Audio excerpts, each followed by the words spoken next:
I never imagined I'd one day be standing on Mars. As a kid, I always looked up at the stars, wondering what it would be like to visit another planet. But now, here I was, living that dream.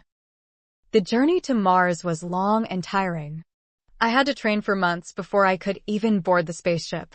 But once I strapped in and we launched, there was no turning back. The excitement of seeing Earth grow smaller and smaller behind us was unreal. After months of travel, we finally arrived. The red planet looked even more incredible up close. The surface was rocky and dusty, with mountains and deep valleys stretching as far as I could see. It was like stepping into another world, because it literally was. As I took my first steps onto the Martian soil, I couldn't believe how light I felt. Mars has less gravity than Earth, so walking was easier, almost like bouncing. Every step kicked up red dust into the air, but it quickly settled. My mission was simple: explore the surface, collect samples, and see if there were signs of life. Even though scientists didn't expect to find any, I couldn't help but hope. The thought of being the first person to discover life on Mars filled me with excitement. I wandered around, taking in the strange landscape. The sky had a reddish tint, and it was eerily quiet.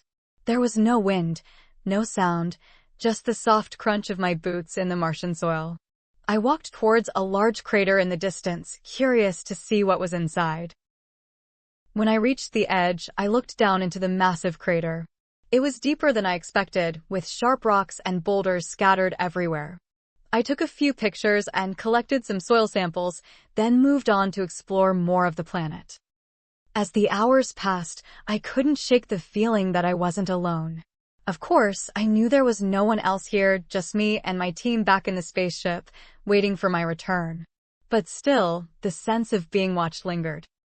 I decided to follow a trail of odd-looking rocks leading toward a small hill. As I climbed, I noticed something strange, a shiny object half buried in the ground. It wasn't a natural rock. My heart raced as I knelt down to investigate. It was a piece of metal, unlike anything I'd seen before. Could this be evidence of an ancient civilization? Or perhaps something left behind by another mission? My mind raced with possibilities. I carefully dug around it, pulling out more pieces of the strange metal. It seemed like part of a machine, but it was old, really old. Whatever it was, it had been here for a long time. I called my team on the radio, excited to share my discovery. They couldn't believe it either. We decided to take the metal back to Earth for further study, hoping it would give us answers about Mars' mysterious past.